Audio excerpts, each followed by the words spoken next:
Good evening and welcome to Last Week Tonight. Tonight's topic is closer to home than usual. The UK housing crisis, it's a bit like trying to find a reasonably priced flat in London. Bloody impossible.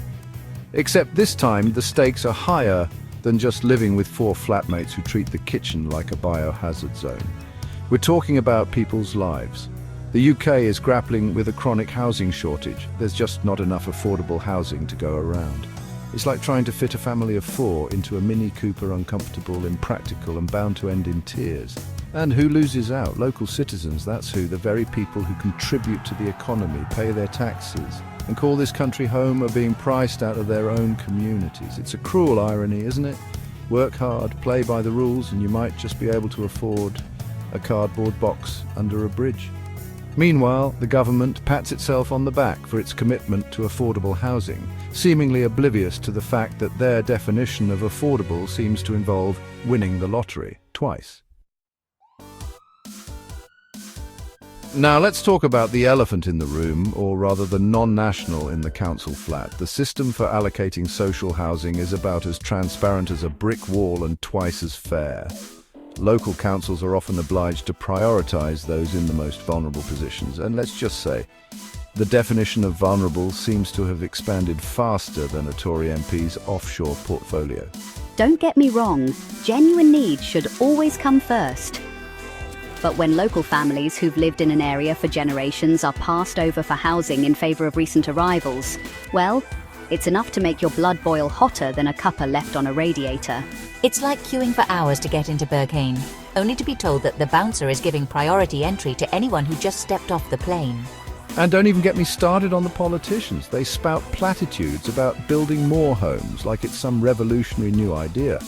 Meanwhile, the number of affordable homes actually being built could fit comfortably inside a phone booth. And not one of those big red ones either, more like one of those tiny phone booths you see in spy movies where they make clandestine calls about, well, probably about the housing crisis.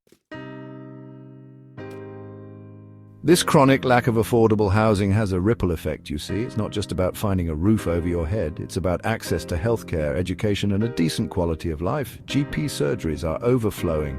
Hospitals are bursting at the seams.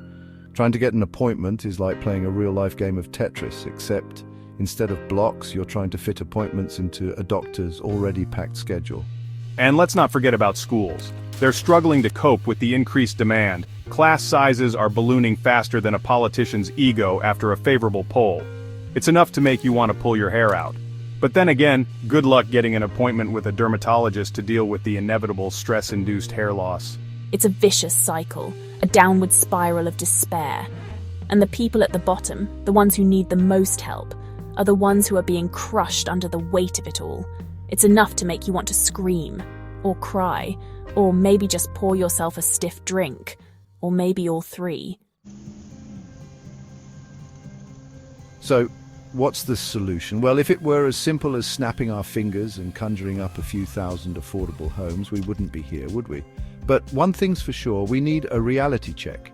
We need politicians to stop treating the housing crisis like a PR problem and start treating it like the national emergency it is. We need real investment, not just empty promises. We need to build more social housing, not just luxury flats for foreign investors who think a flat in London is a sounder investment than a Picasso.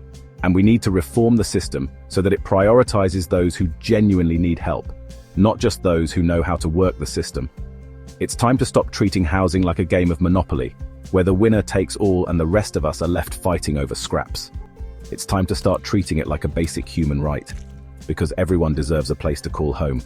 That's it for tonight. Try to enjoy the rest of your week, and if you're lucky enough to have a roof over your head, be grateful, because there are a lot of people out there who aren't so fortunate. Good night.